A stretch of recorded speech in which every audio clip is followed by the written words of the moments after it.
I've heard others say the same. I ain't got nothing to say to you, Fancy Pants, so why don't you mind your own business, eh? Well met. There are natural barriers to keep us safe mostly. Oblivion is potentially the most unintentionally funny piece of media ever produced. At least, that is my mere opinion. Bethesda had a grand undertaking to use Morrowind's foundations and to provide a more detailed, vast RPG experience for your 2006 PC, Xbox 360, and PS3. To that end, they were successful, managing to deliver a game full of quests and characters, still unrivaled to this day, of its dynamic NPCs with set schedules. Once you've played Oblivion as much as I have, you too will learn to call Cyrodiil home, and you too will come to revel in its quirks. For instance, hostile, generic enemies like bandits are literally characters called Bandit, who are infinitely cloned to appear in different places.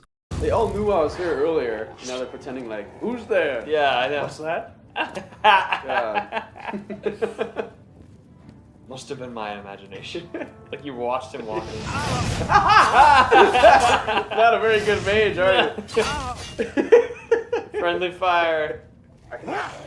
Yeah! Ambushed him. I shouldn't go with it. No, you should. All these generic thugs who would rather murder you than sell their armor need voices, just like the dynamic town NPCs. So, how are they going to do it?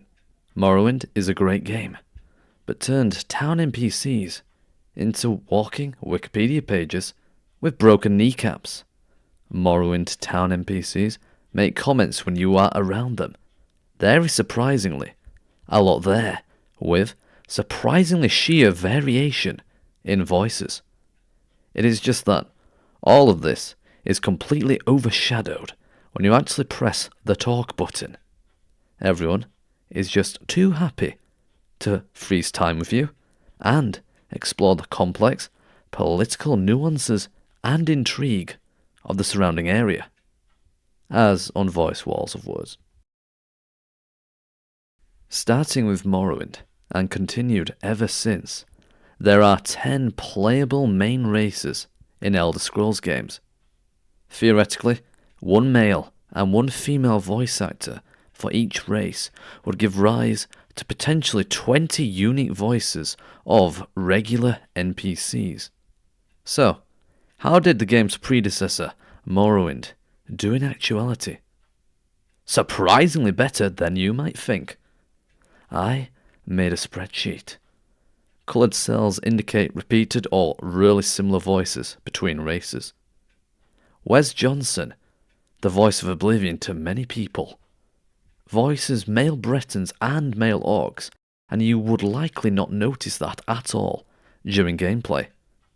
What stands out to me the most is the fact that Khajiits and Argonians actually sound slightly different, even though it is the same voice actor putting on a raspy voice.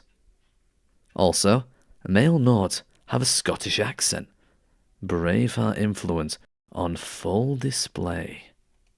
You are clumsy, snowman. Quick for you, brute. A small trophy for my young. Bash. Kill. It will die.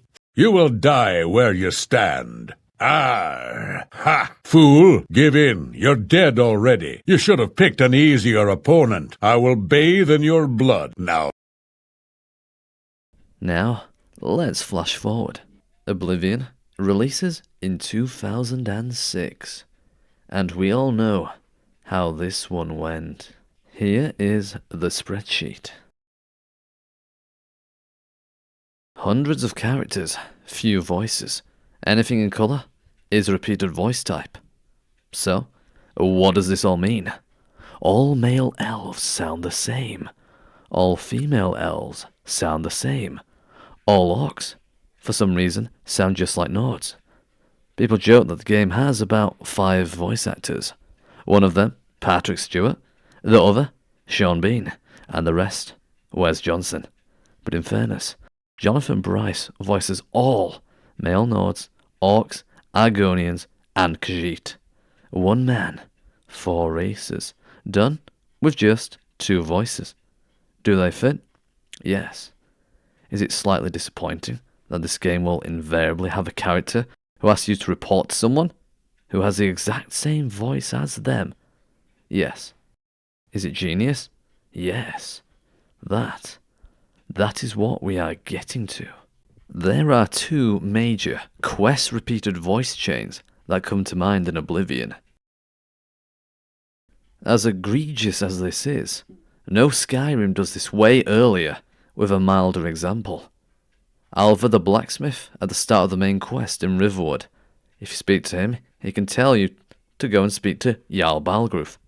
Jarl Balgruuf has the same voice as Alva. Balgruuf then talks about Alva. As soon as you get to Whiterun, you can hire a Dunmer mercenary, who will have the same voice as Balgruuf's bodyguard, who 9 times out of 10 you will have to speak to first in order to speak to Balgruuf straight after.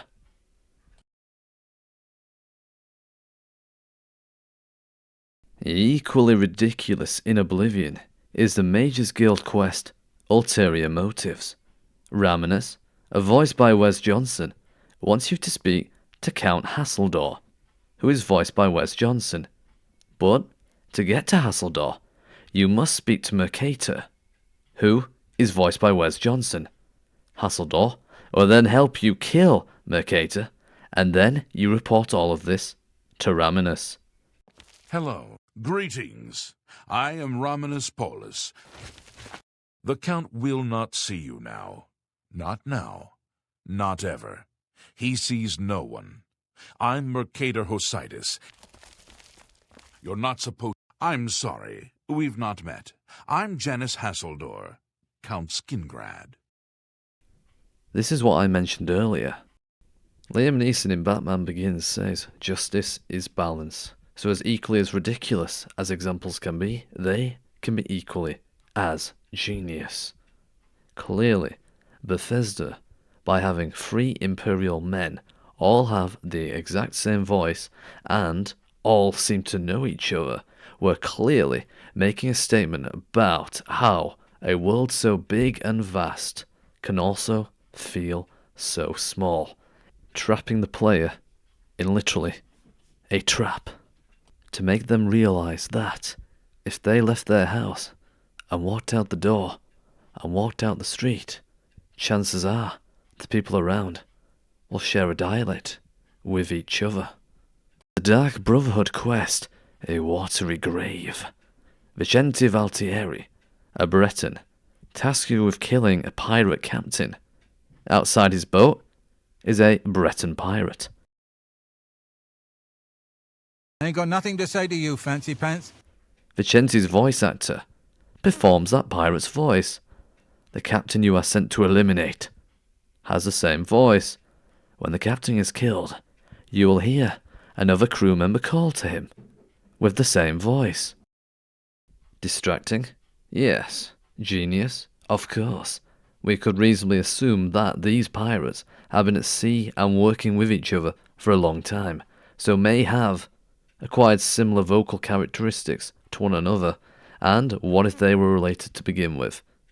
The first mate of the ship is a Dunmer woman, the rest of the crew are men. It's reasonable to assume that they have travelled far and wide and they have managed to host a diverse crew. Even if most of them are men, different races operate on the ship, and primarily it is Bretons. They may have travelled across parts of Tamriel to recruit new members. So why don't you mind your own business, eh? However, amazingly, the game does try to subvert this in other means. Go on. The main quest, I think, shines with its voice variety. I've heard others say the same. Except for Imperials like most of the Blades and Counts. Bird, a Nord, gets a highlight moment when defending Bruma. Joffrey, a Breton, Fancy Pants? and Boris, a Redguard, both play blades that feel distinctly impactful. Sean Bean is on full display and Terrence Stamp as a brief but entertaining attempt as an antagonist. Interestingly, the Dark Brotherhood quest, scheduled for execution, features Legion soldiers of much varied races, uniquely just for this mission. More than you'd hear in the regular game, and that seems to be the case, because as you go through the ruins, you'll hear them talk to each other, and if they're all Wes Johnson, then apparently that's a step too far. Did you know bees have 2 stomachs? Did you know that the voice actors did their lines for Oblivion alphabetically? Did you also know, as the game was being developed, there were more unique voices, Morrowind-based, at one point? Early footage of the game had Jeff Baker from Morrowind come to reprise the voice of Dunmer in the gravel slush of iconic development. And at one point, he had a role as male Imperials too. Glenroy, the Imperial blade killed in the tutorial, has some of Baker's lines survive in the game.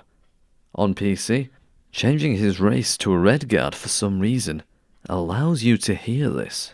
What's interesting is that Wes Johnson played orcs in Morrowind and did not in Oblivion. For Oblivion, grouping together Nords and orcs here as the gruff, imposing characters works, as I can reasonably believe these low-resolution, green or pale faces could reasonably sound just like that. Random conversations between NPCs, which even generic thugs in Dark Ruins can do, go to Fort Bluewood, showcase the ambition Bethesda had with this world.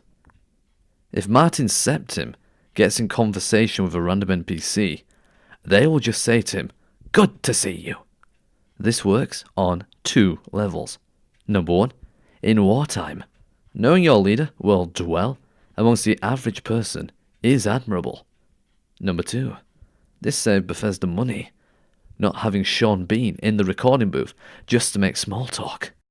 This approach prevents Wes Johnson getting in on the action, as Matt is an Imperial and Wes is the default Imperial voice. Even Patrick Stewart and his immortal, ironic portrayal as the Emperor at the start of the game. Certain actions can trigger him to lose his Patrick Stewart fancy voice and become Wes Johnson. Buried in the game files, we have got mention of Joffrey being played by Wes Johnson too. And also Martin. Now it is time for the elves. Run away by the 9 Divines Assault! Elves. This one is more difficult, but I can still respect it. All elves sounding the same can be argued as demonstrating that Cyrodiil, as the central and most prosperous nation in Tamriel, has become a harmonious, lush land of interracial cooperation. Compare this to Morrowind, where the Dunmer sound as if they are from a distant, unrecognizable land, Outlander.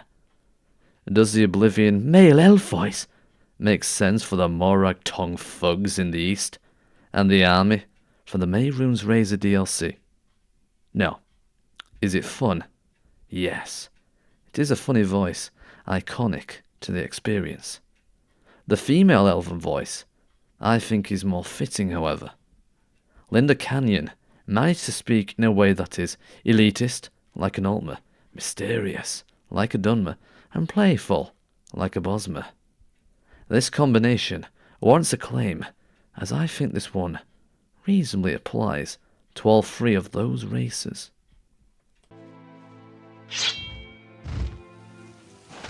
What have we here? Another plaything? You'll dance for me, little one. Yes, you will. I will make your corpse dance and then tear itself apart. Oblivion released on 2 consoles. There were time and file limits to get it all done. Every city was originally going to have its own arena. Kvatch and the Imperial City are all that remains visible. However, buried in the game files, buried within the console that you can use on PC, certain characters are in factions indicating that they are some kind of champion of an arena, even if now they are not doing much. Remnants of a different time. Whoa. Streamlining generic lines and giving them to different characters, regardless of race, allow Bethesda to try their hardest to try and synthesize an illusion of a living world, with tons of characters to talk to. Something that has not been replicated on that scale again. Indeed, Skyrim, the game's sequel, toned down certain elements. NPCs can talk to each other. Yes, the Whiterun Marketplace is a good example of that. But the Grand Theft Auto San Andreas Oblivion style of two characters come together, say things that vaguely make a conversation in some format, that, from the modern gaming landscape, is gone. If you've been searching for the perfect combination of jank and gem, I think you found it. This is likely as long as the video is going to be, as I think the bailiffs are here. Thank you very much for watching, and good day, and goodbye. Go on. Do you believe any of that talk about more Oblivion gates opening all over the place? Yes.